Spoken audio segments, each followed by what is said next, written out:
నాకు ఒక మెసేజ్ వచ్చింది.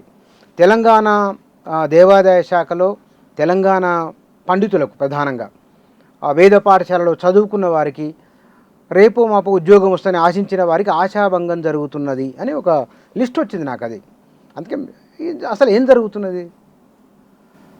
ఓం అగ్నేనయ సుపథా రాజే అస్మాన్ విశ్వాని దేవ వయునాని విద్వాన్ యుయోధ్యస్మజ్జుహురాణమేనో భూయిష్ఠాంతే నమ ఉక్తిం విధేమా అనృణా అస్మిన్నృణాః పరస్మిగ్గుస్తృతీయే లోకే అనృణా స్యామా ఏ దేవయానా ఉత పితృయానా సర్వాన్ పథో అనృణా ఆక్షీయేమా. ధన్యవాదాలండి. వాస్తవంగా ఇప్పుడు జరుగుతున్న పరిస్థితుల దృష్ట్యా ఇట్లాంటి రోజు వస్తుందని నేను అనుకోలేదు. ఎందుకంటే వేద పండితులు ఎవరైనా కూడా సాక్షాత్తు శివస్వరూపము, వేదాధ్యాయి సదాశివ అని మనకు వేదమే చెప్తున్నది. అట్లాంటి వేద పండితులకు ఈరోజు స్వంత గడ్డ మీద తెలంగాణలో ఎంత కష్టపడి చదువుకున్నా ఉద్యోగావకాశాలు మన వాళ్ళు ఉండంగా కూడా ఇతర రాష్ట్రాల వారికి ఇవ్వడం అనేది చాలా బాధాకరమైనటువంటి విషయం. దాంట్లో మన దేవాలయాలలో, తెలంగాణ దేవాలయాలలో దాదాపుగా మన వాళ్ళు ఉన్నప్పటికీ కూడా కొంతమంది ఇతర రాష్ట్రాల వాళ్ళను కూడా వేద పండిత పోస్టుకు నియమించినారు. మన దగ్గర చిన్నప్పటి నుండి కూడా వేద పాఠశాలకు వెళ్ళి గురువుగారి దగ్గర ఎంతో శ్రమ కోర్చి వారి యొక్క సేవ చేసుకుంటూ 12 సంవత్సరాలు ఘనాంతం అధ్యయనం చేసిన వాళ్ళు, క్రమాంతం అధ్యయనం చేసినప్పటికి కూడా పరీక్షా విధానానికి వచ్చినప్పుడు కొంతమంది పరిచయాల ద్వారా, కొంతమంది డబ్బుల ద్వారా ఈ విధంగా ఆ యొక్క ఉద్యోగాలను చేజిక్కించుకునే ప్రయత్నం చాలా వరకు చేస్తున్నారు. దీనికి కారణము మా చాతగానితనం అనుకుంటున్నారు, కానీ అది ఎన్నటికీ కూడా కాదు.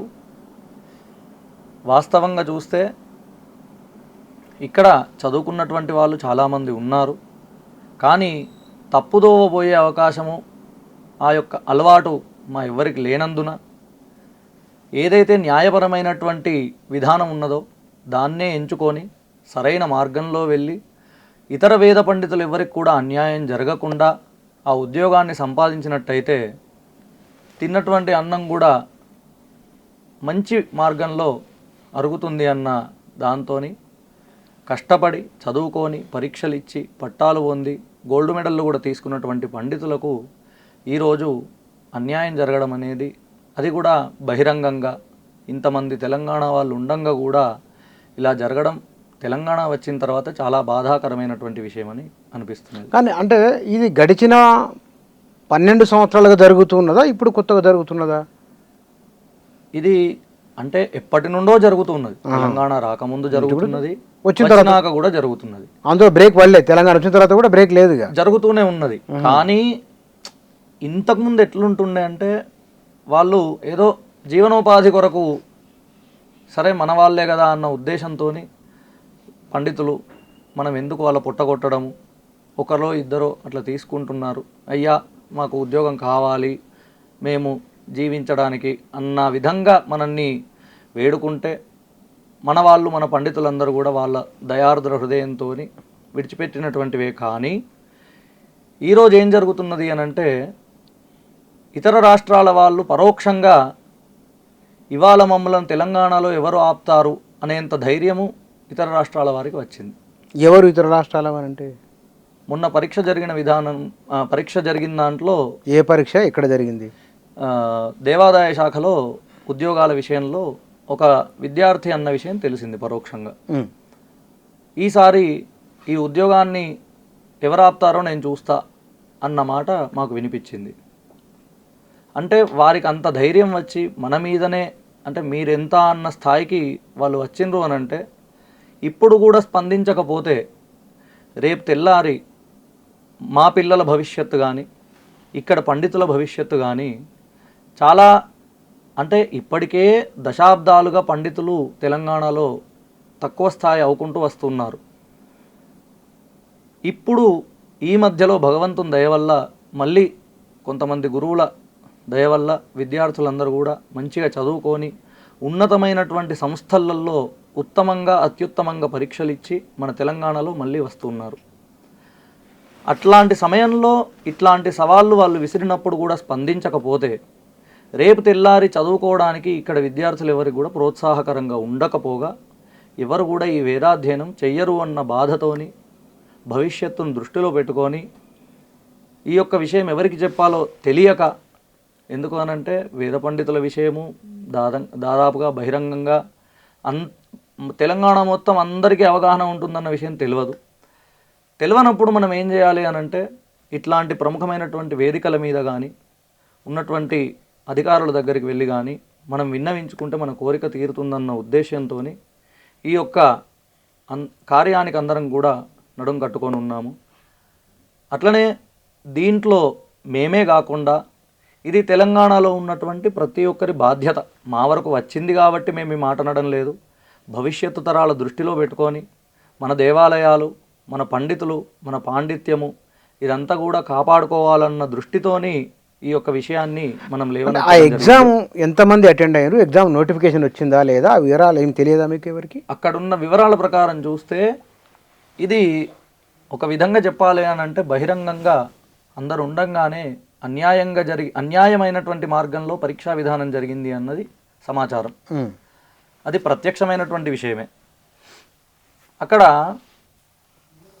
పోస్టులు రిలీజ్ చేసినప్పుడు ఇంటర్వ్యూ అన్నప్పుడు కనీసం ఒక వారం రోజుల ముందు, కనీస పక్షంలో 3 రోజుల ముందు ఎవరైనా ఇన్ఫర్మేషన్ ఇస్తే దూరం ప్రాంతంలో ఉన్న వాళ్ళు కూడా సరే అన్ని సిద్ధం చేసుకొని రాగలుగుతారు. ఎందుకో నోటీస్ ఉంటుంది, ప్రభుత్వ పోస్టు కదా, ప్రభుత్వ పోస్టు అన్నప్పుడు 1 నెల రోజుల ముందో 2 నెలల ముందో దాని వ్యవహారం అంతా ఉంటుంది. మరి కనీస పక్షంలో అవును చెప్పాలి. కొన్ని దేవస్థానాలలో పోస్టులు పడ్డ తర్వాత రేపు ఇంటర్వ్యూ అనగా ఈ సమయానికి అంటే మధ్యాహ్న సమయానికి రేపు ఉద్యోగాల ఇంటర్వ్యూ ఉన్నది, మీరు ఎక్కడున్నా కూడా రేపు పొద్దున వరకల్లా ఇక్కడ వచ్చి మీరు అందరు కనిపివ్వాలి అని చెప్పి మీ యొక్క హాల్ టికెట్ ఈరోజు సబ్మిట్ చేయాలి అని చెప్పేసి రేపు ఇంటర్వ్యూ ఉంటే ఈరోజు కాల్ చేసి చెప్పడం జరిగింది. దీని తర్వాత తెల్లవారి అక్కడికి అందరు పండితులందరూ వెళ్తే అక్కడ జరిగిన విషయం ఏంటంటే యజుర్వేదం ఒక్కటి చదవడానికే 12 సంవత్సరాలు తీవ్రమైనటువంటి కృషి చేసి గురువుల అనుగ్రహం ఉంటే తప్ప అది పూర్తయ్యే అవకాశం చాలా తక్కువ. అట్లాంటిది ఒక్క యజుర్వేదానికి అంటే ఐఏఎస్ పరీక్షలకు ఒక 10th క్లాసు విద్యార్థి కానీ లేకపోతే ఇంటర్ విద్యార్థి కానీ పరీక్ష చేస్తే అది ఎంతవరకు న్యాయం అనేది మనందరికీ తెలుసు. ఆ విధంగా ఇక్కడ జరిగింది ఉద్యోగాలు వేద పరీక్ష, యజుర్వేద పరీక్ష. దీనికి ఉన్నటువంటి పరీక్షాధికారులు మార్కులు వేసింది ఎవరయ్యా అంటే అర్చకులు వేశారు అన్న విషయం తెలిసింది. ఇది చాలా బాధాకరం. అది బహిరంగంగా అధికారుల సమక్షంలో జరిగినటువంటి విషయం అని తెలిసింది. అది ఏ విధంగా మార్కులు ధృవీకరణ అయినాయన్న విషయం ఇప్పటికి కూడా మాకు అర్థం కావట్లేదు.